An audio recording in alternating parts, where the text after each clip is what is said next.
Hello and welcome to The Exit presented by Flippa. I'm your co-host, Steve McGarry, and this is a 30-minute podcast featuring amazing entrepreneurs who have been there and done it. We talk through everything from buying businesses, selling businesses, operating businesses, and just the stories of these incredible entrepreneurs. So you get to learn how they did it, the tricks and tips of just grinding day in and day out of building these businesses. Before we dive into my interview today with the CEO of Boss Insights, Keren Moynihan, definitely check out the links in the description as well as the show notes to check out my interview previously with Yaro Starik. There's some incredible content in there where he talks about coaching entrepreneurs and buying and selling his previous businesses. So definitely be sure to check that out. Now, on this interview, this hits home with me because I was previously operating a business that was in the peer-to-peer lending space where we were financing students to go through coding boot camps. We sold that business to the founder of PayPal, Max Levchin, years after we had started it. So this one hits home with me. Boss Insights accelerates the lending process from months to literally minutes for small businesses. It just really gives lenders the ability to visualize and simply give these small businesses the credit that they deserve. So it was a lot of fun sitting down with Keren and learning how they're doing this, how they're partnering with lenders of all different shapes and sizes out there and getting all these small businesses the help that they need. So without further ado, let's dive right into my interview with Keren Moynihan, the founder and CEO of Boss Insights. What is up, everyone? I am here with Keren Moynihan, the CEO of Boss Insights. How are you doing today, Keren? I'm doing great. So great to be here with you. Yeah, we're really excited to kind of dive into your story and everything. And Boss Insights drew my attention right to it because having somewhat of a background in peer-to-peer lending, I was really excited to see that you guys are really helping visualize, the benefits of small businesses and to lenders and things like that. So before we dive into Boss Insights, I'd love to learn a little bit more about your story and what brought you to create Boss Insights and just kind of your entrepreneurial path leading to today. Sure. Great question. I think in some ways, looking back, because hindsight's always 2020, I was always going to be some kind of entrepreneur. It's in my blood. I think it's now third generation in my family, but I was not raised to be an entrepreneur. I was actually raised to go into big business. And like some other people I know, as I just found out, it wasn't for me. I found myself in the last financial crisis that we had working at a division of a stock exchange. And then right in the thick of the aftermath of it, I was working at a top 5 bank as a commercial banker. And every time I, I guess I'll say my job was to bring in new businesses and grow the businesses and build relationships. That was supposed to be my job. My job was actually gathering paper and pushing paper and becoming a human calculator. And every time I saw something that could be done better, it was always in my nature to say, well, why don't we just do it better? And that's just not how big business works. There are processes and there's reasons for that. And they're great at regulation. And I don't think that point should be glossed over. That's not me, though. So I found myself in my career moving more and more towards entrepreneurship until I started my first company in 2014, which was in finance, giving big buildings money to make them more energy efficient. But it had to have a financial component and it had to have a greater impact. That's what makes me motivated. And then when I sold my stake in that in 2017, I had to make a decision. Do I want to go back and work in financial services? At the time I was doing wealth management, not commercial banking. Or do I want to work in a startup that will really disrupt the face of business lending in general? And I didn't look back. I Nice. grabbed Nice. my around me, didn't look back. So What yeah. was the selling your share process like? I mean, I think a lot of people really, when they hear an exit, they think of all this kind of glamour and they don't really see what goes on in the background. But was it someone that was already in the business that kind of bought you out, or was it somebody external? It was somebody who wanted to be in the business. So this was not a splashy capital E exit. Hmm. It did, there was benefits from it, and it, along with mining Litecoin in a basement, allowed me to start my next venture. We're all scrappy and hungry as entrepreneurs, but it was not that at all. It was more detail oriented and legal in nature. I think that's how I would categorize it. And that is the nature of things when there are multiple interested parties. You really have to make sure that everybody is looked after. There are conflicting interests. It gets into lots of discussions. There's, we could Yeah. do a whole talk show on that. Well, Yeah, I appreciate the going into the lending space, because I think a lot of people that are even in finance, when they think about lending, they don't really see the benefits of helping small businesses, because the majority of the like frothy returns in lending is made with big loans, and small businesses don't necessarily always need a lot of money, yeah. and that's not always as attractive to lenders. So when I saw what you were doing, I thought it was really interesting, to kind of visualize and help small businesses work with lenders in a really great way. So what is Boss Insights now? If you could give us kind of a high level of it. Okay. First off, that means so much because it started really from one person scaling Amazon and saying, "Hey, we could apply this tech to lending," as you see a lot of the big tech is doing right now. And one person sitting in an office, not loving their job as a commercial banker, but to hear that it's pulling you in is great, because we sometimes forget that these businesses are just people with families. But I will never forget that, because I heard those people, hundreds of them, brought to their knees by the process, and I hear the echoes.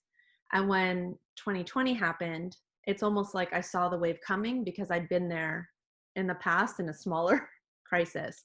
But Boss Insights, quite simply, is it offers business data as a service. What the challenge is in banking right now is that the business lending process is broken, and it's broken for small and medium business. It's also broken for commercial business. We tend to forget that because there's so much splash with all the alternative lenders and tech and small business. From a data perspective, data is data. If you are giving information to banks, the right information for the right purpose at the right time, they can process a loan that's $50,000 or $250,000. They can also process loans that go up to $25 million. I was in commercial. I had a huge bandwidth from 250 to 25 million. And that's not the SMB. Mm-hmm. But what we're doing really is making sure that we bridge the data gaps for banks and credit unions and private lenders so that they can accelerate all parts of that lending process, which very wordy, very complex. The way banks do it now is that they go by product. So you've been there where you sign up for something and you have endless forms and you're filling out your name endless times. But why? If you grab the data once and you can apply it wherever it needs to go, wouldn't that make for a way better experience and also some capital? That's what we're going for at Boss Insights. Got it. Got it. So in a way, let's say I'm a credit union, and I want to, help more small businesses, and I need to be able to get the data on these small businesses. You guys would partner with the credit union directly, and then help them visualize the benefits of lending to like a local small business. Is that right? Yeah, for credit unions, who I love it, they call their business clients members, right? Because of how they're set up to serve their members, not necessarily the shareholders. It's just a different approach to financial services. Mm-hmm. And the first thing that happens is you take a look at a business, and in 2020 that look is digital, but you take a look and you say, "Can I have your financials, and I want to see where you've been, and I'd like to see where you're going. So send me projections." Financials are numbers that are created by accountants, and they're on these PDF forms, and it's really challenging to get that information. So the bank hires people like me, the role that I was in, so that we can calculate one number divided by another number over and over and over again, and then argue with credit to talk about that one number divided by another number over and over and over again. And that's what makes it take months. The projections are just numbers on an Excel file. They could be anything, but we're taking them because the job of the relationship manager is to see, do I believe what this business is saying? Well, there's another way, and it's with APIs, which is a fancy way of saying a pipeline that gathers the cloud-based financial information that businesses are collecting on QuickBooks or Xero or FreshBooks or any number of accounting software providers, and suck it in that way. Mm-hmm. Now, it helps the business because now this is secure. It's not an email. It also helps the business because it's transparent. So the lender gets it, they can score it immediately. And it takes one day to change from how banks are doing it now to doing it in this way. That's something that we usually have to chat about a bit with banks. Like, really, one day? I'm like, yeah, this is just a 1 day change for you to have access to this information in real time versus waiting for a business to send it to you. That's a 1 day shift. Got it. Wow. Yeah. 1 day shift. So one of the things on the Boss Insights website that I was intrigued by, because my previous company was in peer-to-peer lending, and we were raising money from investors and investing in students to go through accelerated learning programs.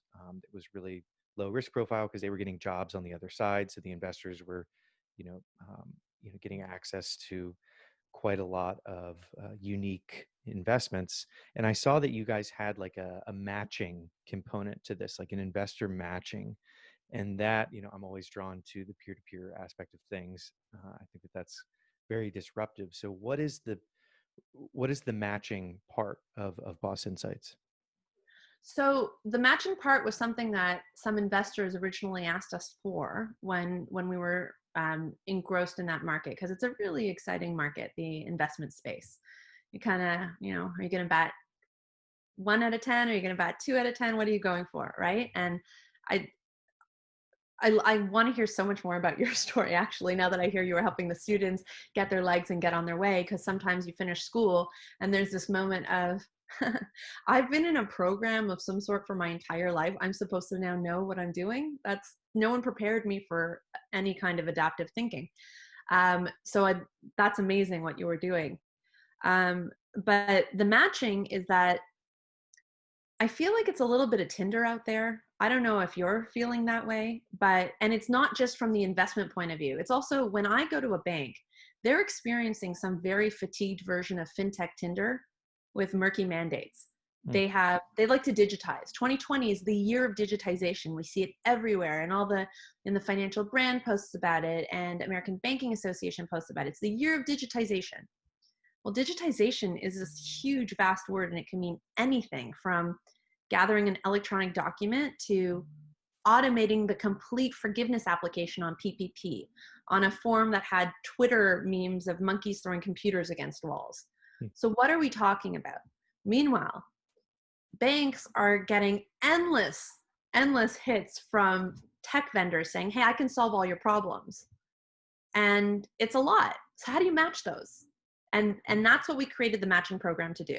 Whether it was on the investment side or on the lending side, from a tech perspective, you're taking column A and matching it to column B. And we offered it, and we still, if anyone's listening, we're still offering it at a crazy, ridiculous price to anyone who wants to help the ecosystem so we can all move forward. Because the point is that if we're all rising together. So we noticed that at conferences, you would meet with so many people, but nothing would really happen. And even though there's these incredible platforms that are out there matching people, it's not really getting into the weeds. You have this algorithm anyway, so we just sort of take it. Let's make the ecosystem better. Nice. Yeah. So let's say I'm a coffee shop in Miami, and I want to go and get a loan from a local credit union or even a bank, some lender of sorts in my area.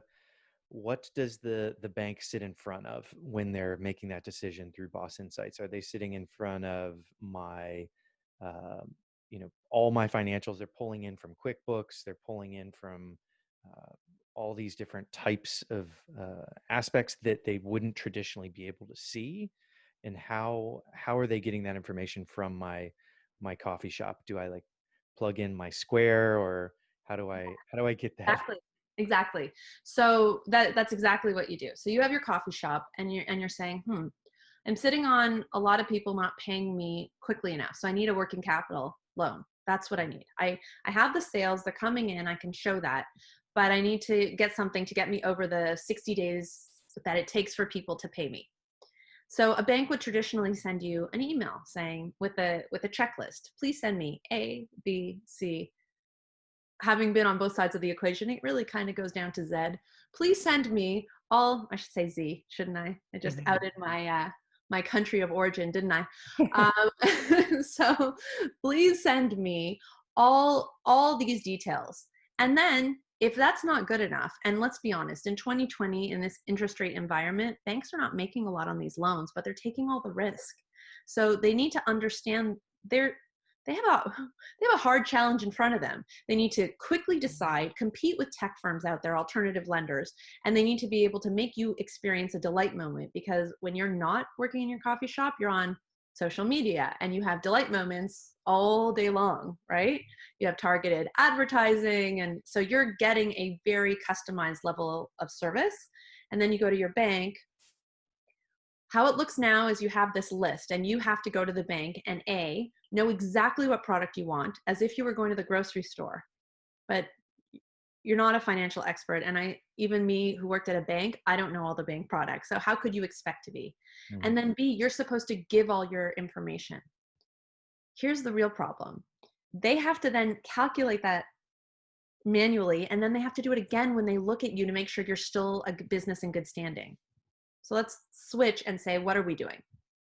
We're sending you an email and it looks like it's coming from the bank, and a community bank, a regional bank, national bank. It looks like it's coming from them.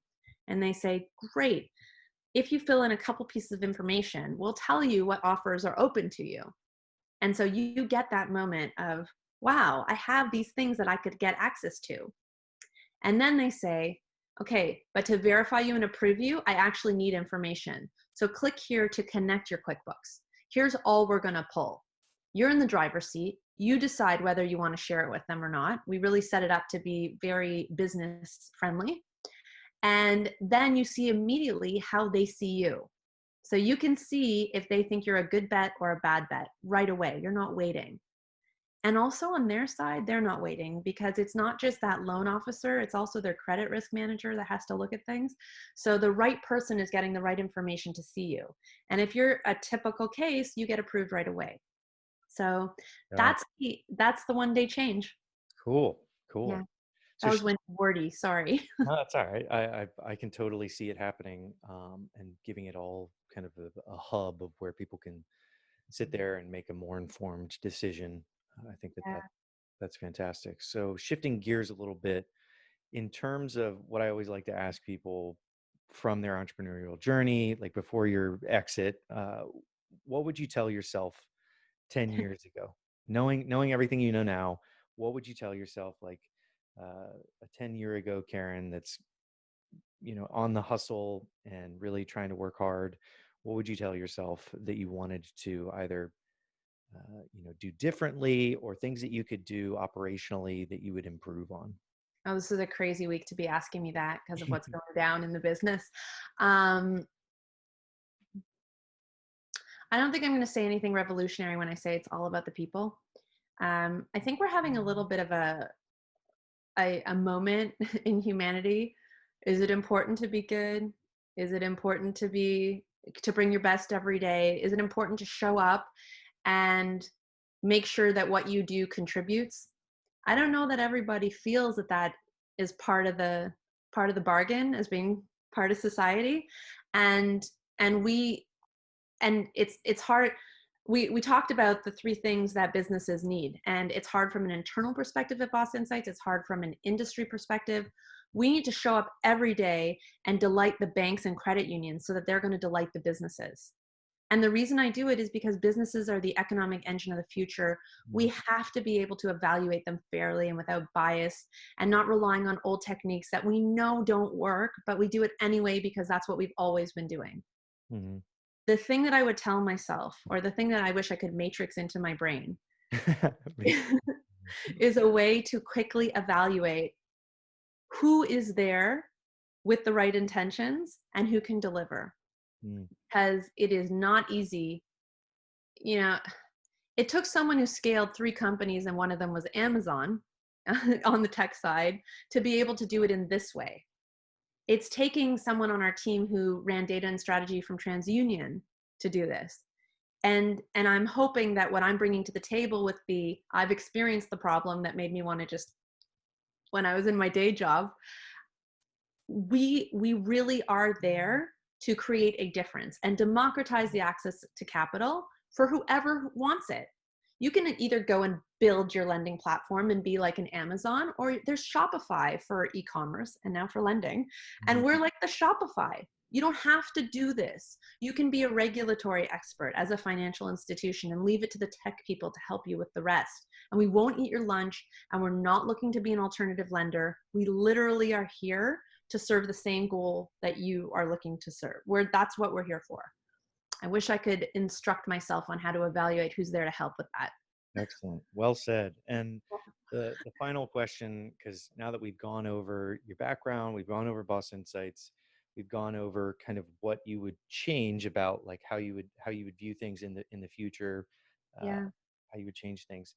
So that is up to team.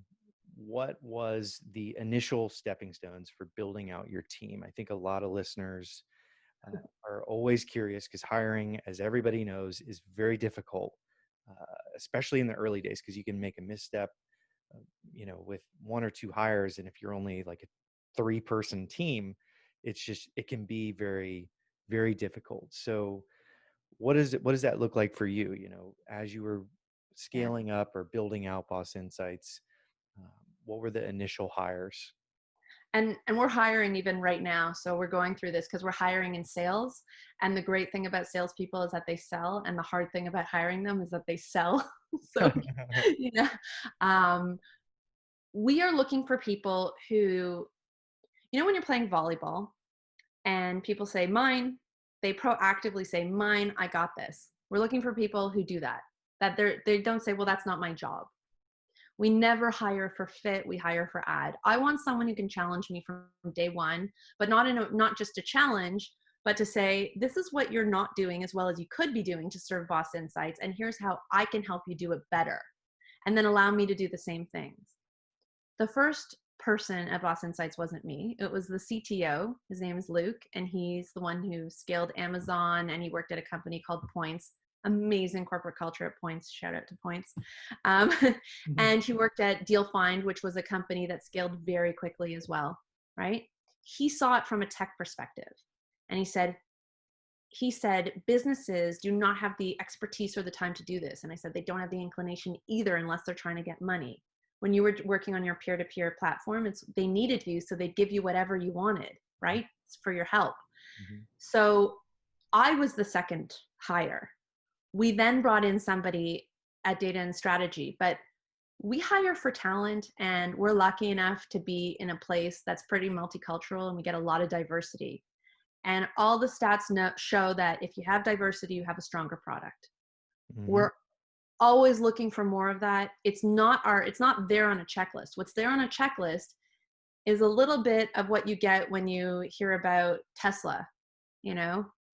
Come here, do your job, raise your hand, don't sit on anything, ask for help, don't be stupid. I'm actually quoting their employee handbook. Don't be stupid, and we won't have to react to anything stupid that you do. I'm paraphrasing, but that's what we're looking for. And there is a vision here, a future that is not based on looking at businesses on their collateral, but on their merit. Where are they going? Not where have they been? Where are they going? How can we look at the information and judge them on where they're going to go? And anyone who's into that, we would love to work with. Excellent. Well, yeah. That's all the questions I have for you. Rolling out the red carpet. Where can people learn more about Boss Insights? Okay, so that just flew by, and we're on LinkedIn at Boss Insights. Our website is bossinsights.com. You can see a theme going on here.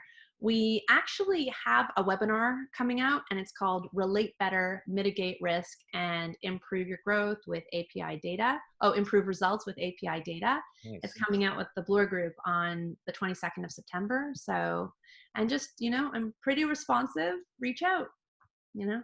Perfect. Well, thanks so much for coming on the show, Karen. And all the links will be in the show notes if you guys are listening on Spotify or iTunes. But once Mhm. again, thanks, Karen. Thanks for what you're doing. This is great.